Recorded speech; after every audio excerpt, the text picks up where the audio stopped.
vamos a hablar hoy sobre la iglesia. Vamos a entender mucho mejor la evangelización y por qué, hacia dónde debe llevar la evangelización y cuál sería cómo sería una comunidad que realmente está teniendo éxito en la evangelización. Debe entender esto que les voy a explicar. Debe entender esto que le voy a explicar. ¿Cuál era el objetivo de Jesús? ¿Cuál era el objetivo de Jesús cuando vino y fundó la iglesia? Escuchen lo que dice la Biblia en Mateo capítulo 16, versículo 18.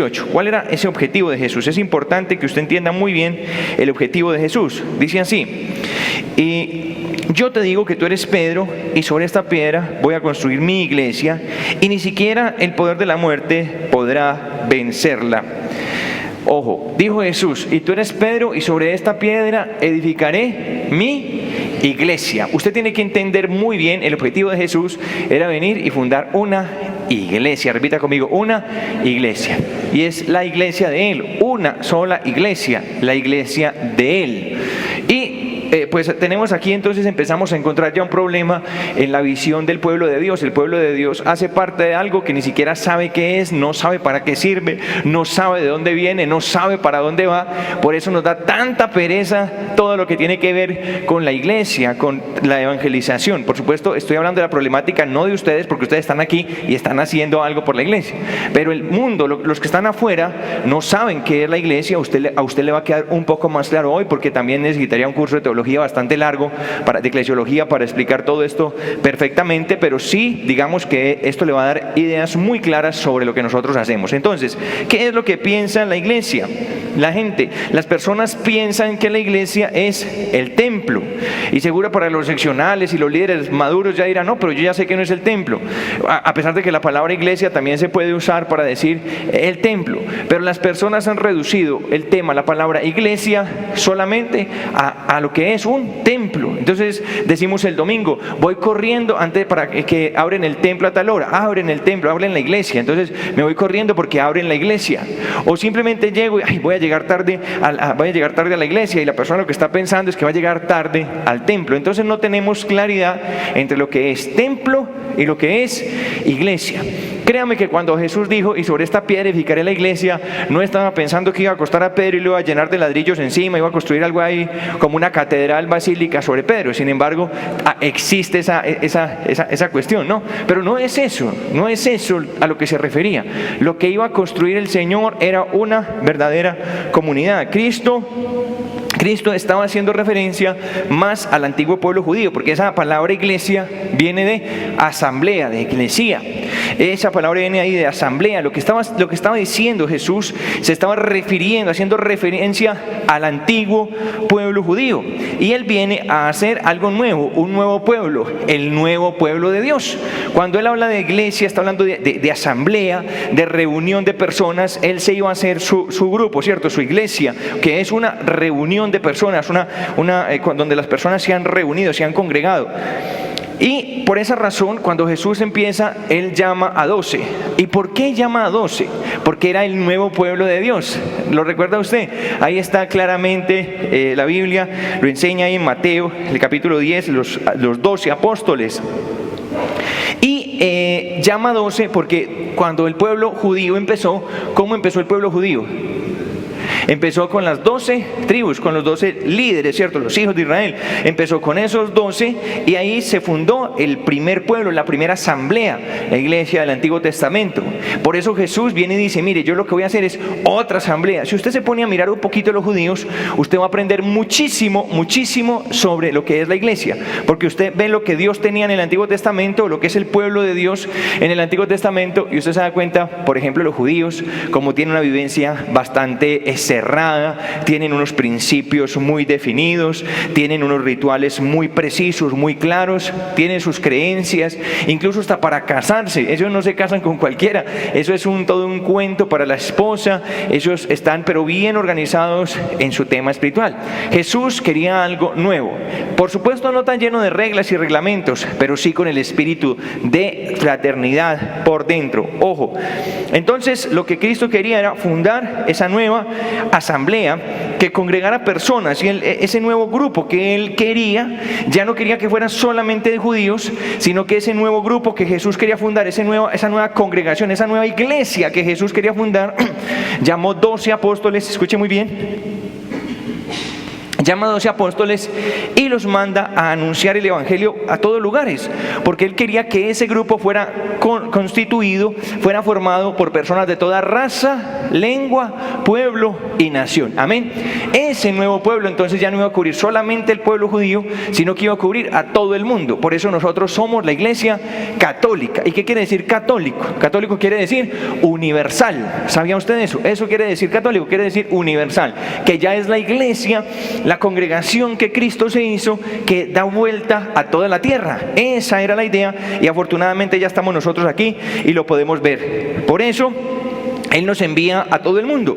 Nosotros vamos y estamos haciendo, incorporando, escúcheme, incorporando. Nosotros estamos ganando personas para ese nuevo pueblo que Cristo quería fundar, que Cristo fundó. Amén. ¿Lo está comprendiendo? Entonces nosotros vamos, por eso Él nos envía. Juan capítulo 10, versículo 16. Dice, también tengo otras ovejas, dice Jesús. Dice, vayan pues, primero ya sabemos que Él nos envía, vayan pues a la gente de todas las naciones y háganlos mis discípulos. Fue la tercera enseñanza.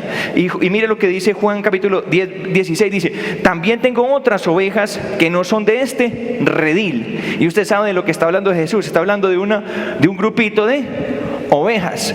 Nuevamente aparece la idea de un grupo, nuevamente aparece la idea de una asamblea, nuevamente aparece la idea de una congregación de personas que se congregan. Y Él dice, tengo otras ovejas que no son de este redil, y también a ellas debo traerlas. Ellas me obedecerán y formarán un solo rebaño con un solo pastor. Esa es la obra de Cristo. Él viene a fundar una iglesia. ¿Por qué es tan importante que usted entienda que somos iglesia? Porque nosotros, al no entender eso, pues no hacemos la voluntad del Señor. ¿Cómo viven las personas? Simplemente viven en una soledad, viven en un desprendimiento de la iglesia, no le dan crédito y no le dan importancia al ser llamados, al haber sido llamados a formar el nuevo pueblo de Dios. Las personas muchas veces no sienten ni siquiera orgullo de haber sido llamados a formar ese pueblo de Dios, de que Dios lo miró a usted y dijo, ese yo quiero que venga a mí, que esté conmigo. Simplemente vivimos una fe egoísta, llena de egoísmo. Más la iglesia hoy día parece como un hospital, o la iglesia hoy día parece un supermercado. Nuestras reuniones, cuando nos reunimos a alabar a Dios, como no sabemos lo que es la iglesia, entonces es una cantidad de personas enfermas, una cantidad de personas necesitadas. Iglesia o no iglesia, esas son dos realidades que van a permanecer. Pero lo curioso es que nos reunimos cada uno viene con su necesidad. ¿Usted sabe cómo se llama el de enseguida? No le interesa. ¿Sabe cómo se llama el de enseguida? No le interesa. Simplemente viene, Señor, necesito plata para comprar el mercado, no más. El otro llega y le dice, Señor, estoy enfermo, ¿no? Y de pronto si el otro está diciendo, Señor, necesito comprarme una casa, el otro dice, Señor, deme para el mercado. Entonces el otro saca y le dice, tenga y piérdase, no me lo entretenga, dice. Entonces, no tenemos esa visión de iglesia, sino que somos como ruedas sueltas. ¿Sí entiende lo que está pasando en la iglesia? Somos como ruedas sueltas, cada uno por su lado. Ni siquiera nos conocemos, no nos hablamos, no nos interesamos los unos por los otros. Y no es eso lo que quería Jesús. Jesús quería formar una familia. Y entonces Él dice que tenemos que ir, y Él tiene muchas ovejas que no son de este rebaño, pero que tenemos que ir y traer todas esas ovejas e incorporarlas a su rebaño. ¿Lo comprende? Dice, tengo otras ovejas que no están en este rebaño, que no son de este rebaño, pero dice, pero tengo que traerlas a todas también, las voy a hacer de este rebaño, para que llegue a ser un solo rebaño con un solo pastor. Eso es la evangelización, construir el pueblo de Dios. Amén. Escuche, nosotros somos el pueblo de Dios. ¿Qué es la evangelización? Es construir el pueblo de Dios, ir incorporando. Entonces, para ser parte de esa asamblea de Dios, de ese pueblo de Dios, se necesitaban dos cosas. El creer, número uno, el creer en Jesucristo como Señor y Salvador, aceptarlo y hacerse bautizar. ¿Por qué razón? Hay una gran diferencia, hermano, en usted y los que son del mundo, y en nosotros y los que son del mundo. Si usted no lo comprende, usted no va a poder seguir a Dios de verdad, porque nosotros por el bautismo hemos sido apartados. Repita conmigo, hemos sido apartados. Se nos ha enseñado eso en el catecismo. Claro que si el catequista tenía idea de esto, porque si no, pues ni modo. Pero nosotros fuimos apartados, y cuando nosotros nos vemos en el mundo, no nos podemos ver como los que son del mundo.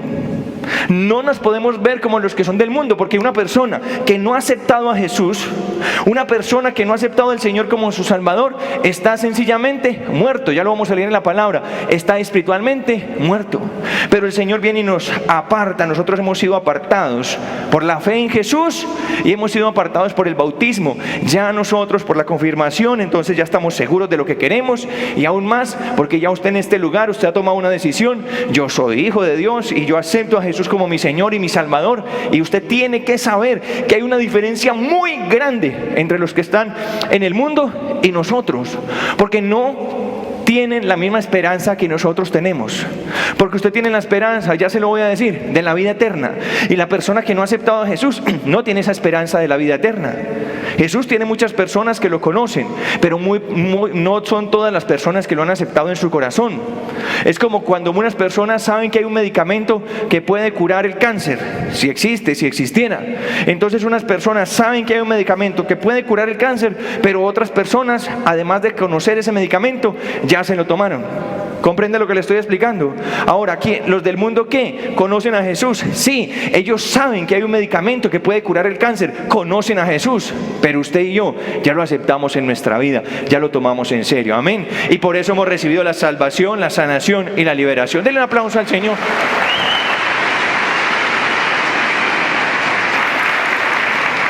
Y si usted camina por ahí, nosotros somos harina de otro costal, porque hemos sido apartados. Repítalo otra vez, hemos sido apartados.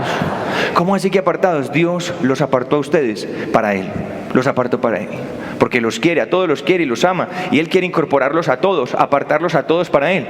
Sin embargo, son muchos los llamados y pocos los elegidos. Hemos sido apartados.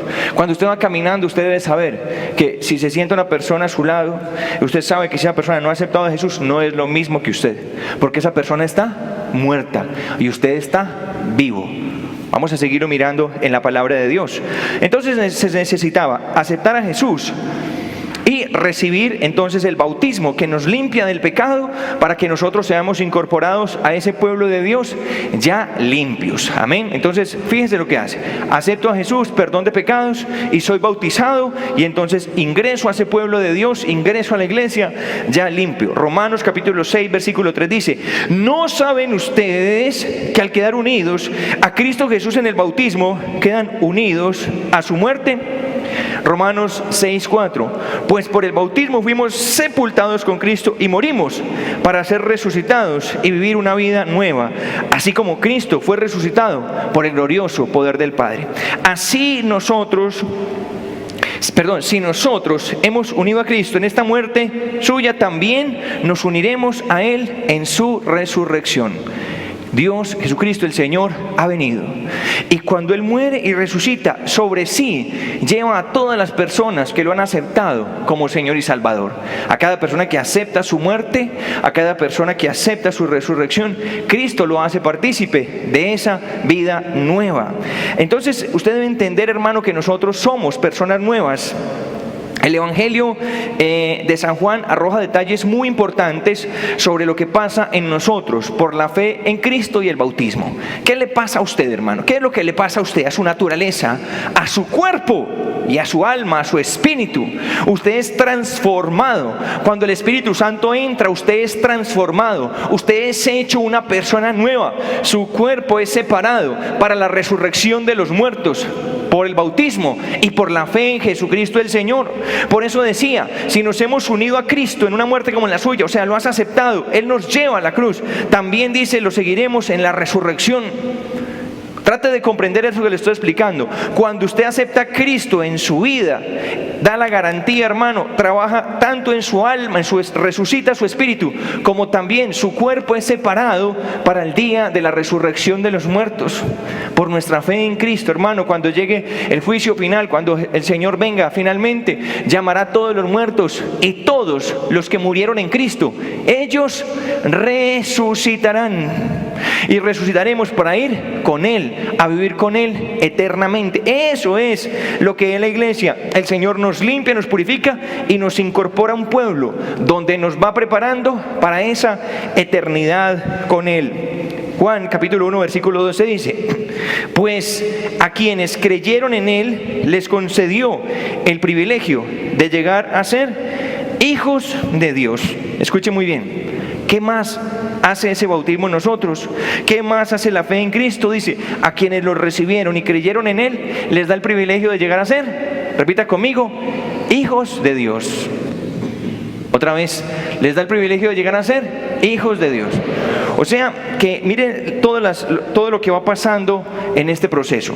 Entonces, primero, el Señor nos va incorporando a esa iglesia, nos va incorporando a esa asamblea, a ese pueblo, pero nos da también esa capacidad de llegar a ser hijos de Dios.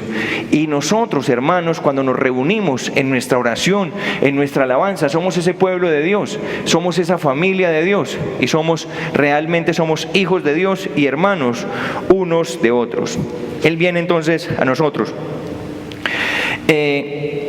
Esta nueva asamblea entonces es constituida por hijos de Dios. Este nuevo pueblo que se ha formado Jesús ya es constituido por hijos de Dios. Eso es lo que hace Jesús. Mire lo que hizo Jesús: vengo a fundar mi iglesia. Y entonces llama a estas personas, y a los que creen en Él, el Señor les da el privilegio de llegar a ser hijos de Dios. Esta nueva asamblea es de hijos de Dios. Y entonces usted se preguntará, ¿y todos no somos hijos de Dios? No, ¿saben que Jesús dice que no? La Biblia dice que hay hijos de Dios y hay hijos de Él. Diablo. Cada uno tiene sus hijos. Entonces este pueblo es un pueblo que Jesús se apartó, y todos los que hacen parte de este pueblo son realmente hijos de Dios. Y si son hijos de Dios, son familia de Dios. Esta asamblea es una familia muy poderosa. Esta asamblea es algo muy poderoso. Esta iglesia es algo muy poderoso, donde hay unos lazos de fraternidad grandes, fuertes, profundos. Entonces, por eso es que cuando llegamos a la iglesia y ni siquiera nos interesamos por la persona, al templo, y ni siquiera nos interesamos por la persona que está ahí, no estamos viviendo como iglesia. ¿Cómo les parece que un padre aquí en la ciudad se le ocurrió? Porque sin dar esta evangelización, ese milagro no se ve, no se da. Y entonces un padre llegó y se le ocurrió una maravillosa idea. La idea que se le ocurrió al padre fue decirle a las personas: dele la mano a la persona que está a su lado, dele una sonrisa, dígale Jesús lo ama. Y entonces las personas empezaron a agarrarse de las manos y a palmetear los otros. Y al día siguiente, a la semana siguiente, había una página del periódico hablando mal del sacerdote porque se le ocurrió decirle a las personas que se dieran la mano, que se abrazaran, que se dieran un beso santo, algo así. Eso fue a la parroquia de usted, hermano, que está haciendo que eso pasó allá, en su parroquia. Entonces imagine usted cómo es las personas. Hacen parte de una familia, son hermanos, pero realmente no se quieren ni siquiera conocer ni un poquito. No es ese el pueblo que Dios quiere que nosotros tengamos. No es esa la iglesia que Dios quiere que nosotros seamos. Esta nueva asamblea es constituida por hijos de Dios. Por tanto, hermanos, si los que están aquí, ¿cuántos de ustedes aceptaron a Jesús como su Señor y como su Salvador? Muy bien. Por tanto, ustedes y yo tenemos cosas en común muy fuertes. Primero que todo, nosotros somos iglesia. Ojo, somos iglesia. Nosotros somos pueblo. Nosotros somos hijos de Dios. Y nosotros somos hermanos. Nosotros somos hermanos de sangre. ¿Sabía usted? ¿Sabía que somos hermanos de sangre? Usted dice, no, los de sangre son los de mi mamá. No, le voy a contar. Cuando usted aceptó a Cristo como su Señor y Salvador, la sangre que lo redimió es la misma que me redimió a mí, la misma que redimía a su hermano, la misma que redime al que está al lado. Todos nosotros hemos sido comprados por una misma sangre, por la sangre de Cristo. Y eso nos hace asamblea, pueblo de Dios. Amén. ¿Lo comprende? Y por esa razón es que cuando estamos en la comunidad uno llega a conocer personas y los llega a amar tanto, a veces incluso hasta más que a los que son de la misma sangre de uno. ¿Sí se han dado cuenta de eso? Ese es el milagro extraño que se da en las redes. Que uno llega y ve a la red y cuando ve los de la red, a veces a uno le parece que se va a morir de la emoción. ¡Ay, los de mi red! ¡Ay! Por eso es que ese es un signo tan fuerte del Espíritu Santo. Un signo grande del Espíritu Santo es cuando usted sabe eso, que usted es hermano en Cristo, entonces usted hace iglesia con ellos. Por eso usted quiere, por eso usted ama a los suyos. No podemos ver la iglesia de una manera diferente.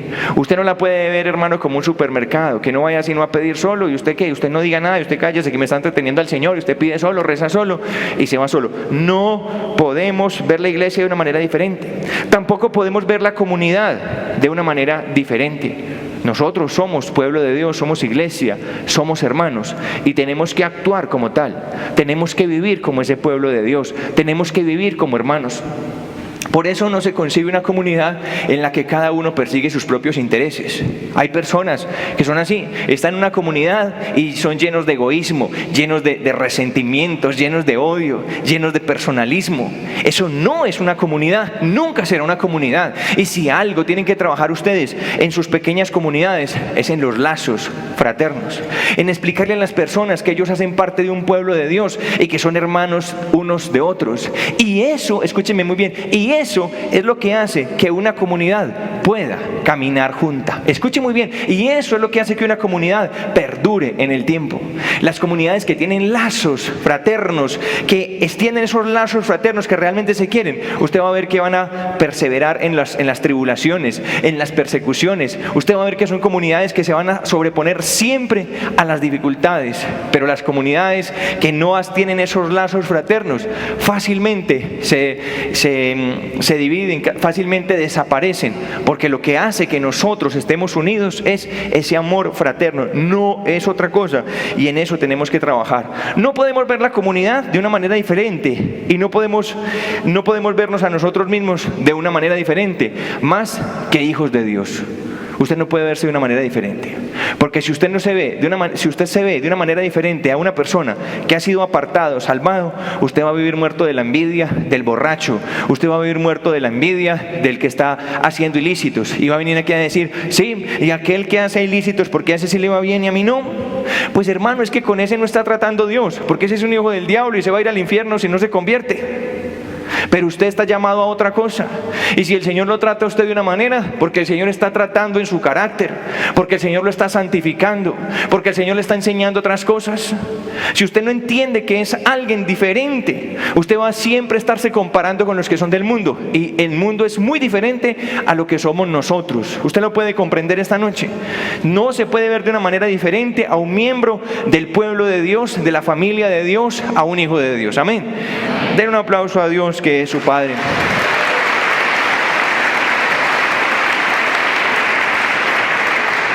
Por fin el Padre tiene esa asamblea que Él anhelaba tener, ese pueblo de Dios.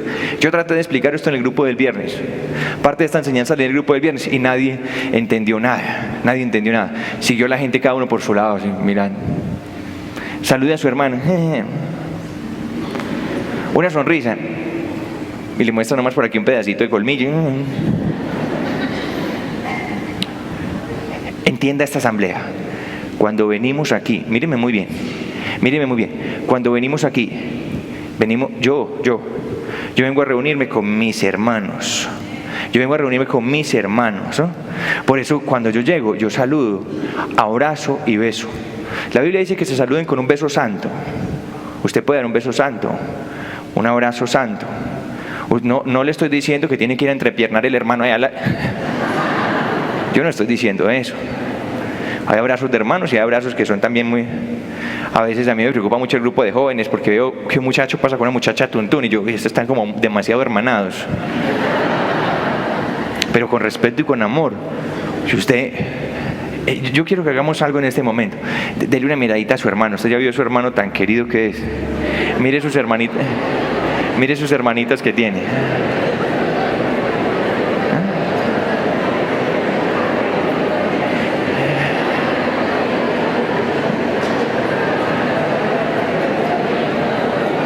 ¿Sabe qué dice la Biblia? La Biblia dice esto: La Biblia dice esto: porque si no amas a tu hermano que puedes ver, mucho menos vas a amar a Dios que no lo puedes ver. Al Señor tu Dios con toda tu alma y al prójimo como a ti mismo. Eso es lo que somos nosotros. Si seguimos en el egoísmo y en el desinterés unos por los otros, nunca vamos a llegar a ser el pueblo que Dios quiere que nosotros seamos. Yo no voy a molestar un poquito la vida, suelte un momentico las cosas y se va a poner de pies 2 minuticos porque vamos a hacer una pequeña actividad, una pequeña actividad. El Salmo 33, el versículo 1 dice: miren qué bueno y delicioso es que los hermanos habiten juntos, en unidad, dice. Ojo, Salmo 133, 1 dice: miren qué bueno y delicioso es que los hermanos habiten juntos, en unidad. ¿Ven? Y luego el versículo 3 dice: allí es donde el Señor derrama su bendición. Entienda eso que le estoy explicando. ¿Sí lo comprende lo que estoy diciendo? Dice el Salmo: miren qué bueno y delicioso es que los hermanos habiten juntos, en unidad. Y luego el versículo 3 de ese Salmo dice: allí es donde el Señor derrama su bendición. Cuando nos reunimos, se reúne la familia de Dios, se reúnen los hijos de Dios, se reúne la asamblea de Dios, se reúne el pueblo de Dios, se reúne la iglesia. Y mientras evangelizamos a todos para que en los templos nuestros pasen lo mismo, por lo menos como comunidad vamos a empezar a vivir esos lazos. Cuando nos reunimos todos juntos, debemos sentir un solo corazón, porque eso fue lo que oró Jesús: Padre, que sean uno, como tú y yo. ¿Cómo es? Como tú y yo somos uno. ¿Usted quiere ser uno con su hermano o no? Agárrese pues de las manitos de los hermanitos. Espero que no me saquen por la patria a mí la próxima semana. Ajá. Por primera vez, yo sé que usted va a sentir lo que es ser iglesia. Otra vez hace una miradita sin charlar, porque ahora dije: mire a su hermano, y le echó una cantidad de piropos. Mira a su hermano. Vamos a levantar así las manos hacia arriba y vamos a decir: Padre nuestro que estás en el cielo, santificado sea tu nombre. Venga a nosotros tu reino. Hágase tu voluntad en la tierra como en el cielo. Danos nuestras ofensas, como también nosotros perdonamos a los que nos ofenden. No nos dejes caer en la tentación y líbranos del mal. Amén. Denle un abracito a su hermano al lado y vuelva a sentarse, por favor. Gloria a Dios. Gloria a Dios. Pero no al mismo de siempre. Usted no abrace sino a su marido.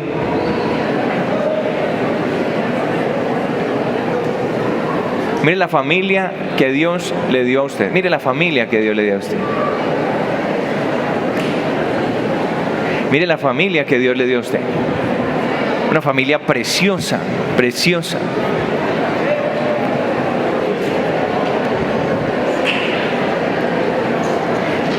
Mirad cuán bueno y delicioso es que los hermanos habiten juntos.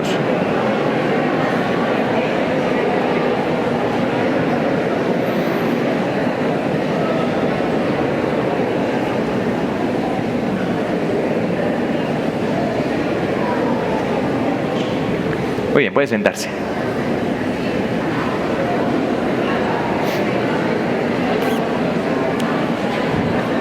Escuche bien, allí es donde el Señor derrama su bendición.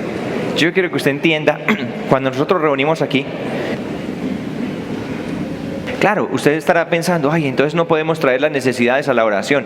Sí, pero las necesidades de todos, la necesidad de cada uno de ustedes es la necesidad de todos. Y usted no puede venir con un corazón egoísta, sino que también tiene que venir con un corazón abierto para orar por las necesidades de sus hermanos. Tiene que tener un corazón de iglesia cuando usted va a adorar al Señor. Señor, te alabamos, te bendecimos porque somos tus hijos. Ahí está el corazón. Es la diferencia lo que hace que la bendición de Dios sea derramada de una manera más especial, es cuando la comunidad ora junta, unida, con un mismo corazón. ¿Qué dice la Biblia sobre las primeras comunidades cristianas? Y todos tenían un mismo sentir. Qué cosa más preciosa esa, ¿cierto? Y todos tenían un mismo sentir. Y por eso usted se preguntará, ¿pero por qué tenemos que reunir los jueves? Si yo venía el viernes tan contento, ¿por qué? Porque nunca vamos a llegar a tener un solo sentir si no nos reunimos a hablar, a orar y a aprender juntos. Nunca vamos a tener un mismo sentir. Y eso es lo que nos va a proporcionar un mismo sentir. Por eso nos reunimos y por eso hablamos. Y venimos aquí, hermanos, porque ese es el momento en el que nosotros, como iglesia, alabamos a Dios y Dios derrama su bendición. Esa es la razón por la cual vienen unos líderes y dicen, mire lo que dicen unos líderes. Le dicen al seccional, mire, lo que pasa es que yo no puedo salir sin un día de la casa. Mi esposa no me deja salir más días. Yo entiendo eso. Yo conozco gente que le pasa así también. Y entonces llega y dice el líder, así pues que decida, yo tengo la red, 5 personas en la red, o vengo a la formación de líderes del jueves. Entonces el líder piensa que uno le va a decir, ay, no, váyase a la red, ¿cómo va a venir a la formación del jueves? Entonces nosotros le decimos, y yo le digo, entregue su red y venga solamente los jueves, para que usted espiritualmente se fortalezca. Porque ahí es donde viene el Señor y derrama la bendición. ¿Y quién de ustedes quiere que la bendición venga sobre su vida? Hermano, el Señor viene y mira a su iglesia, su comunidad, su familia, todos esos hijitos bien hermanaditos, y el Señor derrama su bendición. Si ese hermano no puede hacer una red, bendito sea mi Dios, ¿qué vamos a hacer? Entonces le decimos que entregue la red. ¿Y sabe qué pasa? Nos ha pasado algunas veces, muy pocas, yo he visto eso. Creo que fue en otra comunidad, yo no creo que haya sido aquí, que el líder se puso bravo como un gato. ¿Así me va a entregar mi red? Entonces me voy. Y yo, ¡olé! Bien puede, hermano. Porque nosotros aquí, primero que todo, somos comunidad, somos iglesia. Y venimos a alabar juntos al Señor y a adorar al Señor. Y por eso tiene que haber tanta alegría en nuestra reunión. Cuando usted viene aquí, hermano, no venga, con tanta necesidad. Vengo a alabar al Señor con mi comunidad. Porque es ahí donde Él derrama la bendición. Y entonces vamos a mirar qué es lo que va a pasar con esa iglesia. ¿Qué es lo que va a pasar con esa iglesia? Esa iglesia juntica que camina, juntica, como el rebaño, el redil que dijo el Señor, ¿listo? Como el rebaño camina juntica esa iglesia. ¿Hacia dónde caminamos? ¿Hacia dónde lleva ese grupo el Señor? Juan capítulo 14, versículo 1. No se angustien, dice el Señor, crean en Dios y crean también en mí.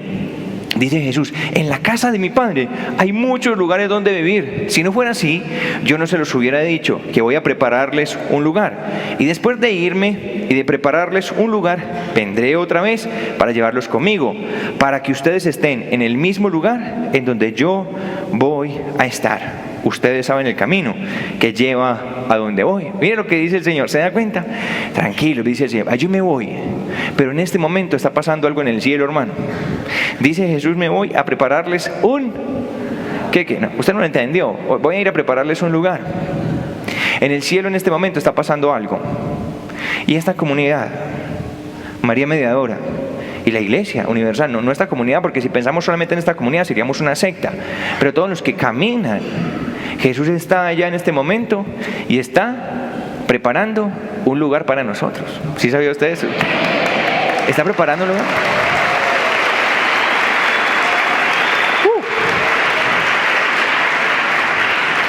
Usted se imagina, yo me imagino eso. Yo me imagino eso. Vea, me dice. Solamente me imaginé eso. El Señor allá diciendo, estoy preparando aquí todo para llegar. Van a llegar para que estén aquí conmigo.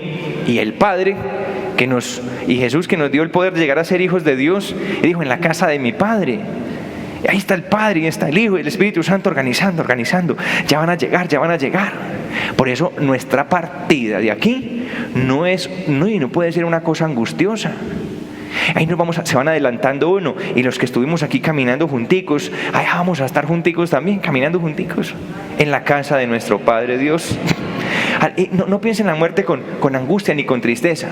Mi hermano, ya no habrá más llanto, ya no habrá más llanto, allá en la casa del Padre, vamos a vivir viendo a nuestro Señor Jesucristo, vamos a vivir con Él. Eso es lo que le espera a la iglesia. Tomás le dijo: Señor, no sabemos a dónde vas, ¿cómo vamos a saber el camino?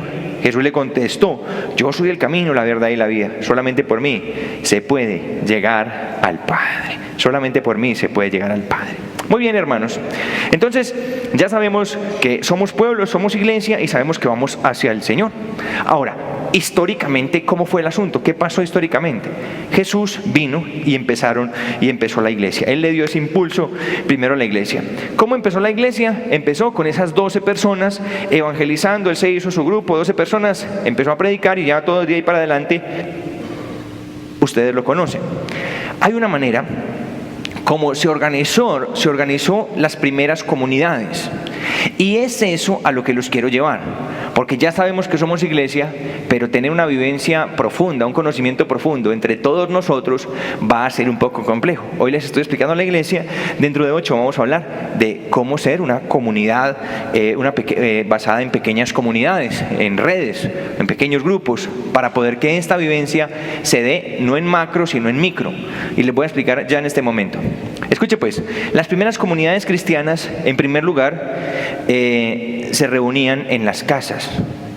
No era algo elaborado como lo que vemos ahora. Como nosotros llegamos y lo que vemos en unos templos tan enormes, uno no imagina la iglesia de otra manera.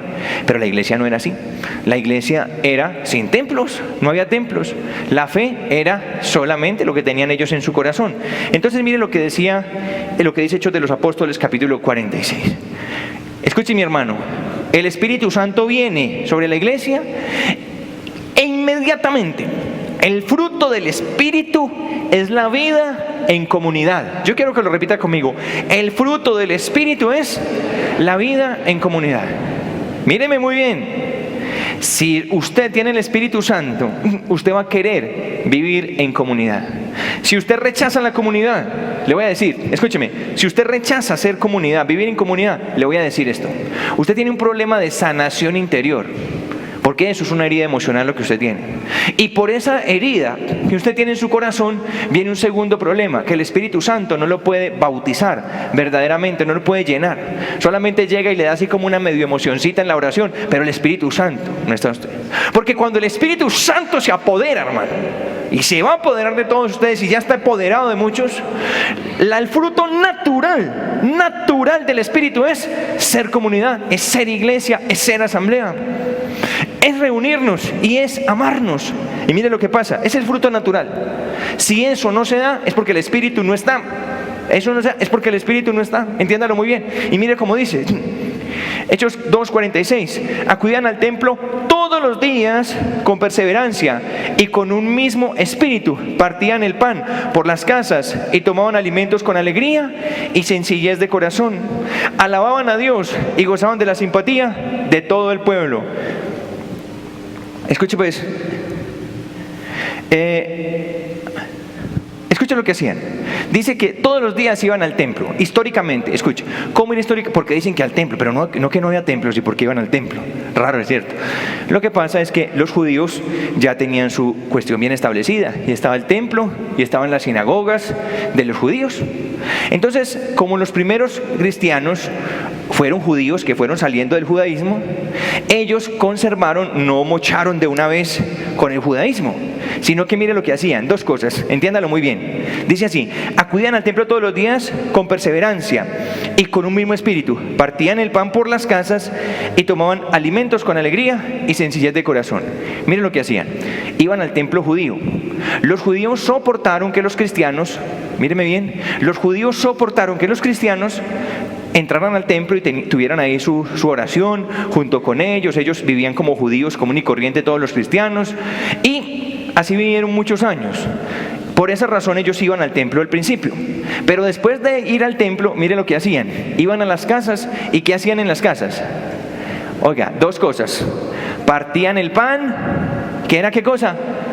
La cena, que era la Eucaristía para nosotros.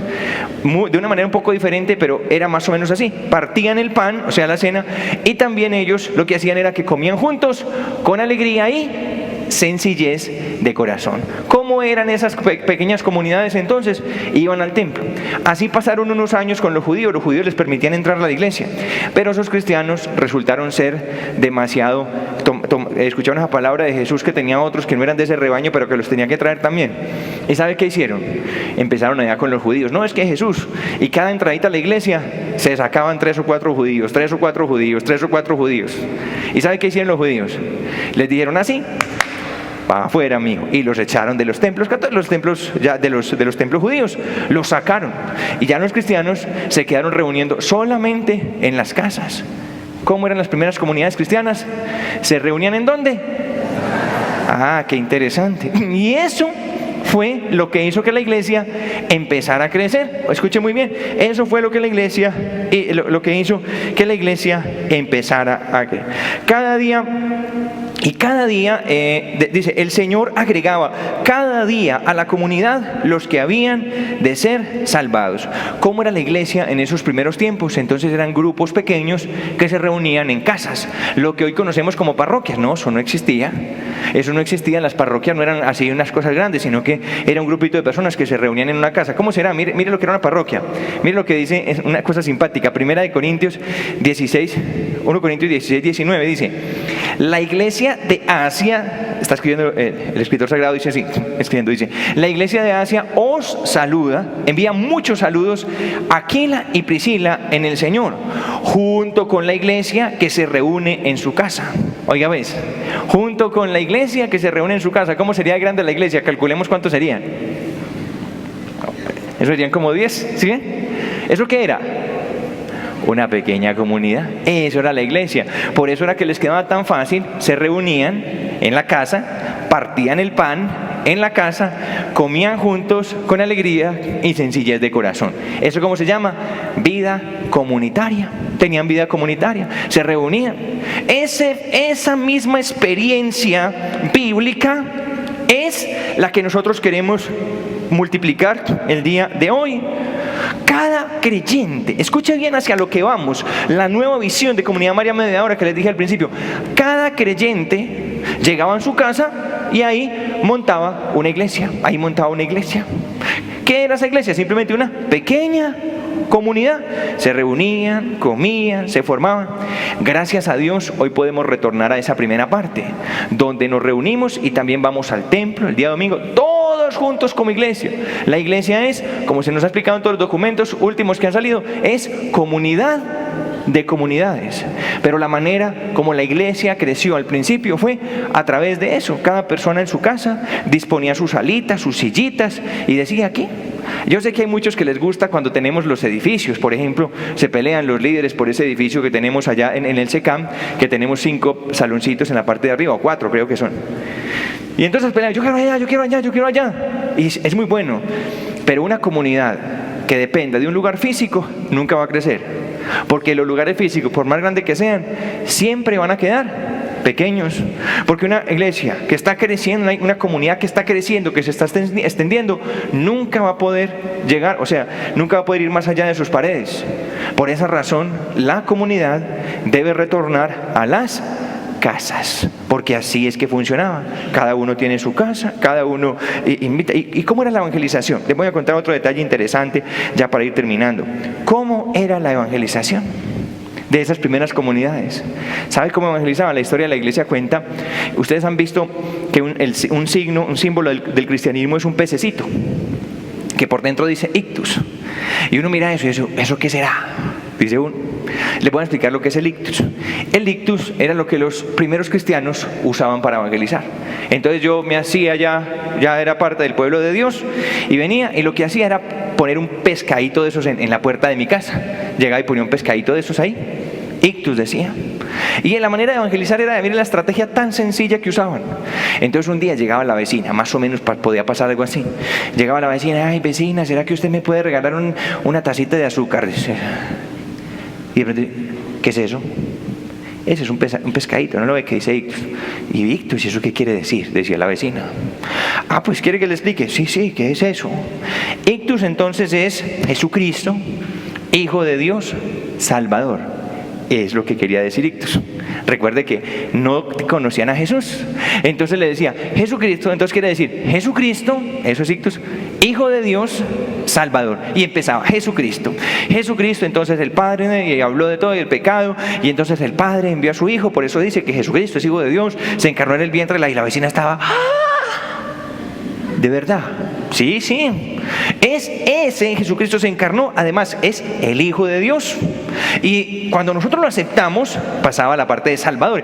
¿Qué? ¿Cómo así? ¿Salvador y Salvador qué? Claro, bueno, cuando tú aceptas a Jesús, Él te salva del poder del pecado, del poder de la muerte, Él te da vida eterna, Él te llena con el Espíritu Santo, Él se va y prepara una morada para ti en el cielo, y cuando tú te mueras te vas a ir con Él. Yo quiero ser Jesús, yo quiero ser Jesús.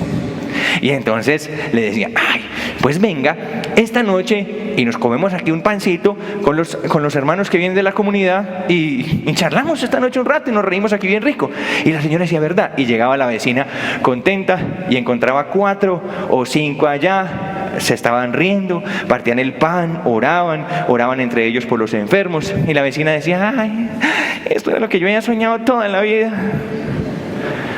Y decía la vecina, ¿podemos seguir viniendo? Y ellos le decían, no, es que de aquí no la vamos a dejar ir, nosotros ya somos su familia, su comunidad. ¿Ven la evangelización en los tiempos primitivos cómo era?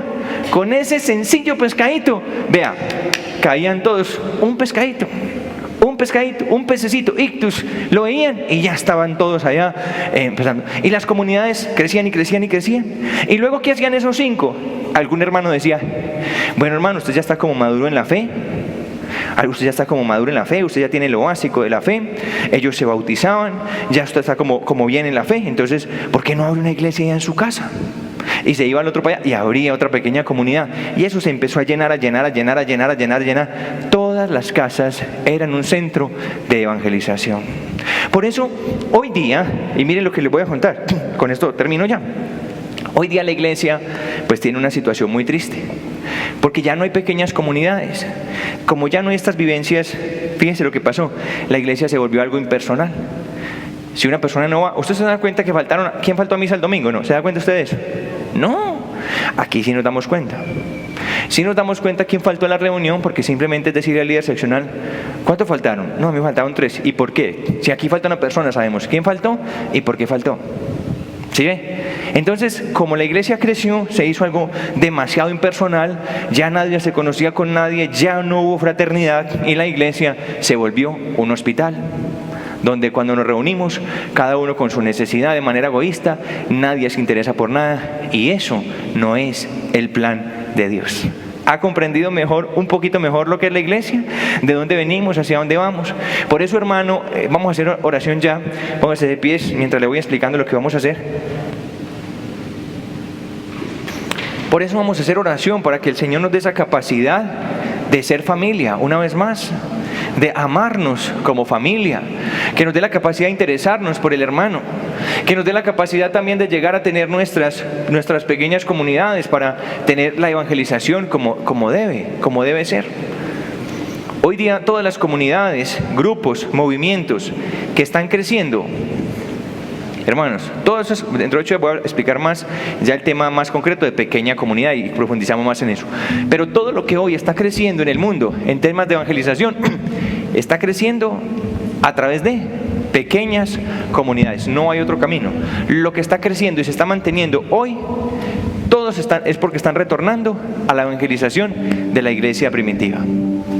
Hay grupos, míreme, que están creciendo, y usted dirá, no, pero es que yo conozco un grupo tal que no tiene pequeñas comunidades y está creciendo.